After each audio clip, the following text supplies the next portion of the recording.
Selamat datang di SMA Negeri 6 Pekanbaru. Mudah-mudahan kita semua senantiasa berada dalam keadaan sehat walaupun di tengah pandemi virus corona saat sekarang ini. Assalamualaikum warahmatullahi wabarakatuh.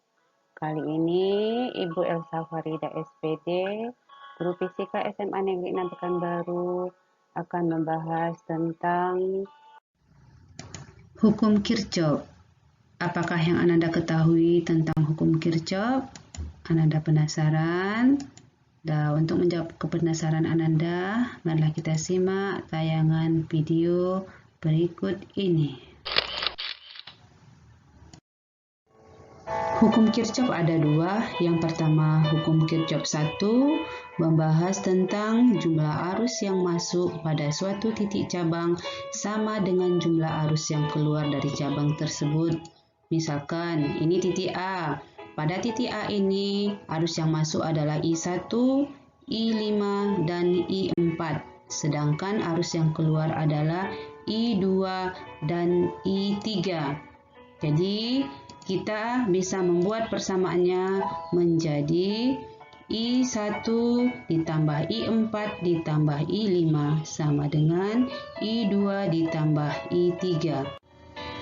Baiklah Ananda semua, kita lanjutkan dengan hukum Kirchhoff 2. Hukum Kirchhoff 2 ini membahas tentang jumlah tegangan dalam suatu rangkaian tertutup itu sama dengan 0, atau yang biasa juga dirumuskan dengan sigma E ditambah sigma I kali R sama dengan 0, di mana E ini adalah besarnya gaya gerak listrik atau GGL, I besar kuat arus listrik, dan R besarnya hambatan listrik. Nah, untuk menggunakan hukum Kirchhoff 2 ini, ada beberapa aturan yang harus kita pahami. Yang pertama, jika dalam rangkaian tersebut belum ada dibuatkan arah arus listriknya dan arah loop, maka yang pertama kali kita tentukan dulu arah arus dan arah loop pada rangkaian tertutup tersebut. Misalkan dari gambar ini arah arusnya searah putaran jarum jam, kemudian arah loop atau arah putarannya juga searah putaran jarum jam.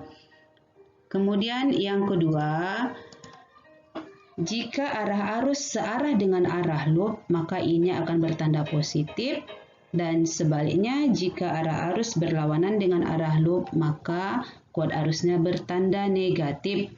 Jadi, dari gambar ini tadi, arah arus kita searah jarum jam, sedangkan arah loop kita juga searah putaran jarum jam. Berarti nanti di sini kuat arus listriknya akan bertanda positif. Nah, berikutnya yang ketiga. Yang ketiga adalah jika dalam mengikuti loop, pertama kali dijumpai adalah kutub positif dari GGL, maka GGL-nya akan bertanda positif. Sebaliknya, jika yang dijumpai adalah kutub negatif, maka GGL-nya atau E-nya akan bertanda negatif. Misalkan, dari gambar ini tadi arah loop kita searah putaran jarum jam, maka E2-nya akan bertanda positif. Ini kutub yang panjang, ya positif, sedangkan nanti E1-nya akan bertanda negatif, kutub yang pendek. Baiklah Ananda semua, untuk lebih memahami tentang hukum Kirchhoff tadi, marilah kita simak contoh soal berikut ini.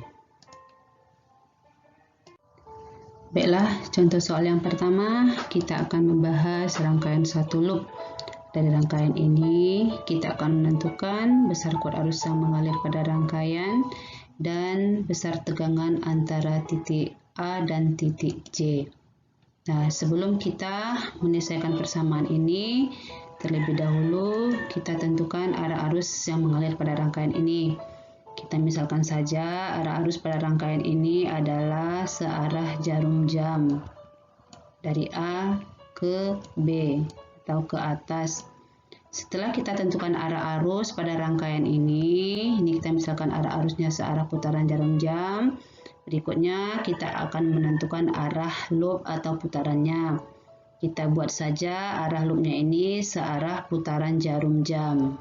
Seperti ini arah loopnya. Arah loop yang kita buat searah putaran jarum jam. Nah, setelah kita buat arah arus dan arah loop pada rangkaian ini, kita tinggal menggunakan hukum Kirchhoff untuk menyelesaikan persamaan ini, yaitu hukum Kirchhoff yang kedua. Sigma E ditambah sigma I kali R sama dengan 0. Nah, kita perhatikan gambar ini. Sigma E berarti jumlah GGL pada rangkaian ini. Tadi kita buat arah loop kita searah putaran jarum jam. Kita mulai dari titik A. Ini titik A, kita pertama kali bertemu kutub negatif, berarti ini min 4. Selanjutnya ini E1, kita bertemu kutub negatif, berarti nanti E1-nya min 4.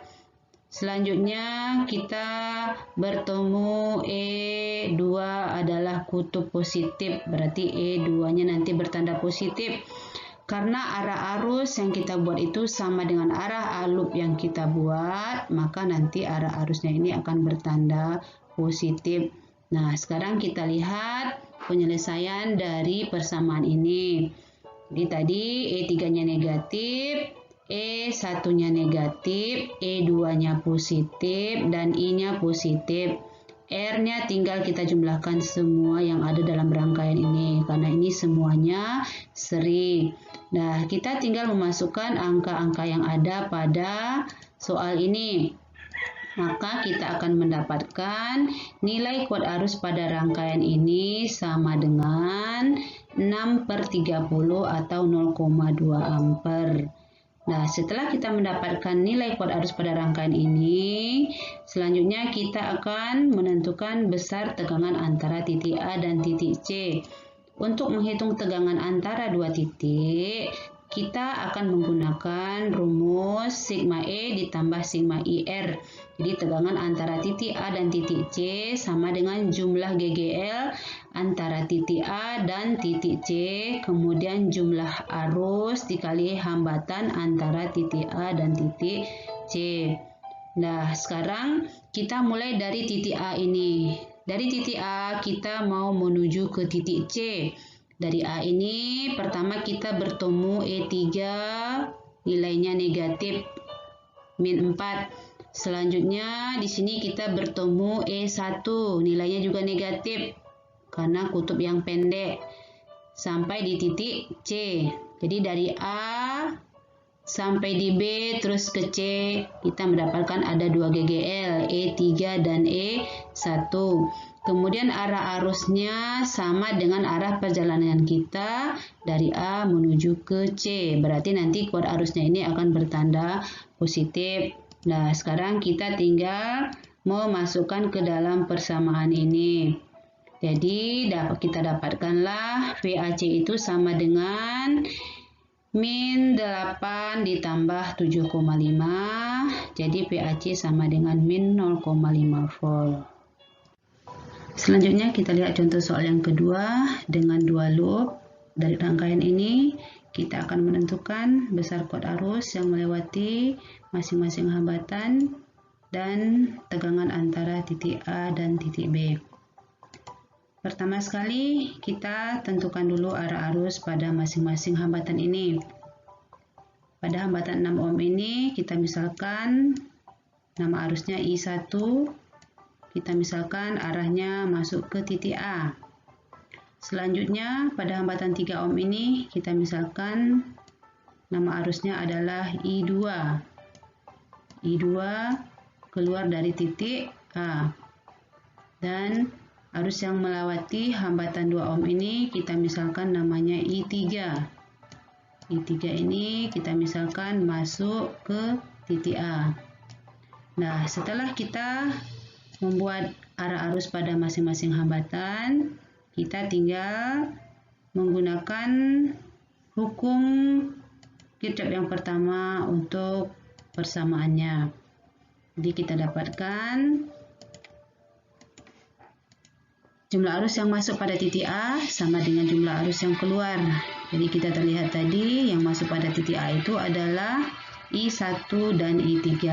Dan yang keluar adalah I2, sehingga kita dapatkan persamaannya I1 ditambah I3 sama dengan I2. Ini kita misalkan adalah persamaan yang pertama. Nah, setelah ini langkah berikutnya kita tinggal menggunakan hukum Kirchhoff yang kedua untuk menghitung berapa nilai dari masing-masing I1, I2, dan I3. Baiklah, kita lanjutkan pembahasan soal 2 loop tadi. Tadi kita sudah menentukan arah arus pada rangkaian ini, di mana arah arus tadi pada 6 ohm ini menuju titik A, ini kita kasih tadi namanya I1. Selanjutnya arah arus pada hambatan 3 ohm ini tadi ini namanya I2, dia keluar dari titik A, dan arah arus pada hambatan 2 ohm ini tadi namanya I3, dia masuk ke titik A. Nah, setelah kita menentukan arah arus ini, kita akan menentukan arah loop pada masing-masing rangkaian ini. Jadi di sini ada 2 loop. Yang pertama di sebelah kiri dan yang kedua di sebelah kanan. Nah, kita buat saja arah loop pada rangkaian yang pertama ini, misalkan searah putaran jarum jam. Ini arah loop pada rangkaian yang pertama. Kemudian ini loop yang kedua, kita misalkan saja arahnya itu berlawanan putaran jarum jam. Ini loop yang kedua. Nah, setelah kita menentukan arah loop pada masing-masing rangkaian ini, selanjutnya kita tinggal menggunakan hukum Kirchhoff yang kedua. Sekarang kita perhatikan loop yang pertama. Loop yang pertama itu kita dapatkan ini min 6 volt ini karena kita tadi arah loop kita itu searah putaran jarum jam. Nih, searah putaran jarum jam. Ini loop yang pertama. Jadi ketika kita mengikuti loop yang 6 volt ini kita jumpai kutub negatif, maka 6 volt ini nilainya negatif. Selanjutnya kita bergerak sampai di sini, ini 12 volt ini kita jumpai kutub positif, makanya 12 volt ini tandanya positif. Nah, kemudian I1 ini kan sama dengan arah loop yang kita buat, makanya I1 ini bertanda positif. Berikutnya I2 ini juga searah dengan loop yang kita buat, yaitu searah putaran jarum jam, maka I2 ini juga tandanya positif. R pada I1 adalah 6 ohm dan R pada I2 adalah 3 ohm. Nah, ini tinggal kita selesaikan. Min 6 ditambah 12, itu kan hasilnya sama dengan 6. 6 ini kita pindah ruaskan ke kanan, sehingga hasilnya min 6. Nah, persamaan ini kita sederhanakan, sama-sama kita bagi 3, sehingga kita dapatkanlah persamaannya itu menjadi 2I1 tambah I2 sama dengan min 2. Nah, kita perhatikan di sini. Di sini di loop pertama, variabel kita itu adalah I1 dan I2. Sedangkan nanti di loop kedua, variabel kita itu I2 dan I3. Supaya variabel kita itu nanti sama, maka I1 ini kita ganti menjadi I2 dikurang I3. Ini kita dapatkan dari hukum Kirchhoff pertama tadi. Tadi kan kita dapatkan bahwa I1 ditambah I3 itu sama dengan I2. Berarti I1 itu kan sama dengan I2 dikurang I3. Nah, persamaan ini tinggal kita selesaikan. Jadi kita dapatkanlah persamaannya itu menjadi 3I2 dikurang 2I3 sama dengan min 2. Nah, persamaan ini misalkan kita beri namanya persamaan yang kedua. Nah, berikutnya kita tinggal perhatikan loop yang kedua.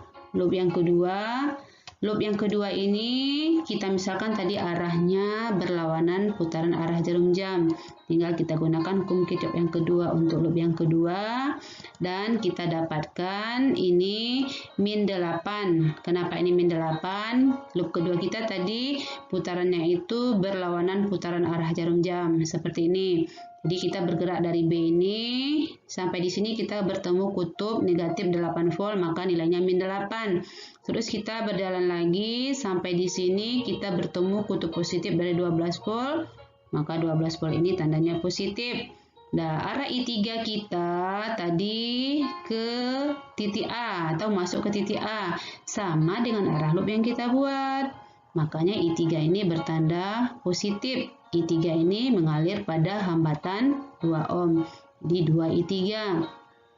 I2 tadi arahnya ke bawah. Jadi sama dengan arah loop pada rangkaian kita ini. Jadi I2 tandanya positif. Nah, ini tinggal kita selesaikan. Min 8 tambah 12 hasilnya kan 4. 4. Nanti 4 ini kita pindah ruaskan ke kanan jadi min 4. Sehingga di sini kita dapatkan persamaan yang ketiga. 3I2 ditambah 2I3 sama dengan min 4. Nah, setelah ini kita tinggal eliminasi persamaan kedua dan persamaan ketiga. Karena di sini variabelnya sudah sama-sama I2 dan I3. Nah, kita eliminasi sehingga kita dapatkan dari hasil eliminasi ini kita akan mendapatkan nilai I2. I3-nya ini habis karena di sini kita jumlahkan. Nah, kita dapatkan I2-nya itu nilainya min 1 ampere. Nah, setelah kita dapatkan nilai I2 min 1 ampere, nilai ini tinggal kita substitusikan ke persamaan kedua ini untuk mendapatkan I3. Jadi kita dapatkan I3-nya itu sama dengan min 1/2 ampere. Nah, setelah kita dapatkan I3 min 1/2 ampere, kita tinggal menghitung I1 dengan menggunakan rumus ini tadi. I1 itu sama dengan I2 dikurang I3. Maka kita dapatkan nilai I1 itu sama dengan min 1/2 ampere. Nah, sekarang kita perhatikan di sini. I yang kita dapatkan itu bertanda negatif.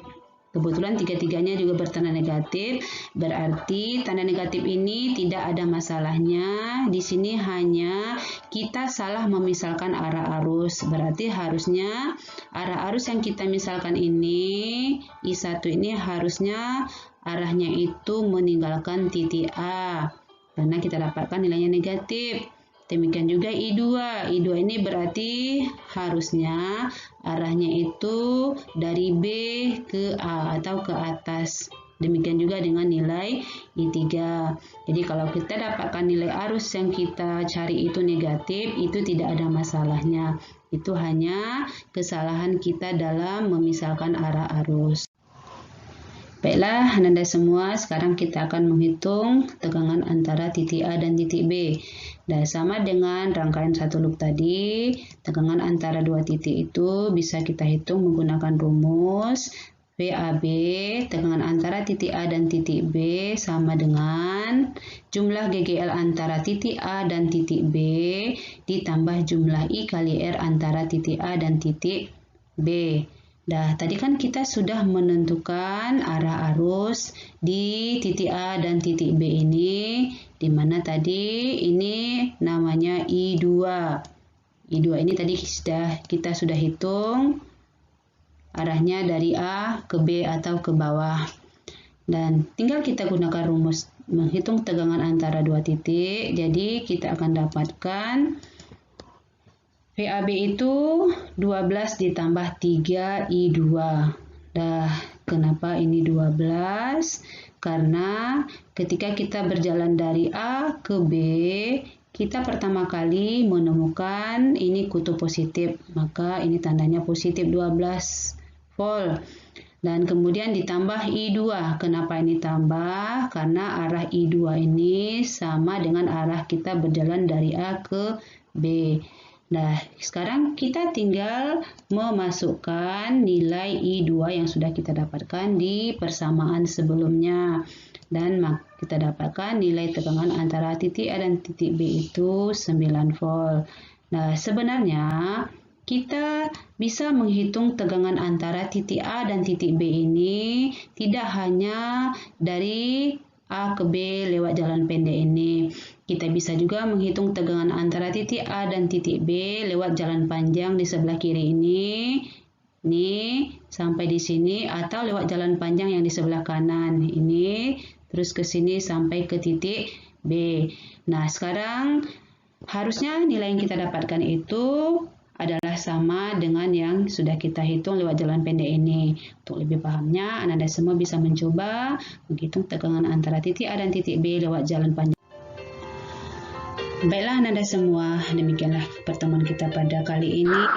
Semoga kita senantiasa dalam keadaan sehat, tetap tinggal di rumah, jagalah selalu kebersihan dengan rajin mencuci tangan, dan tetap semangat.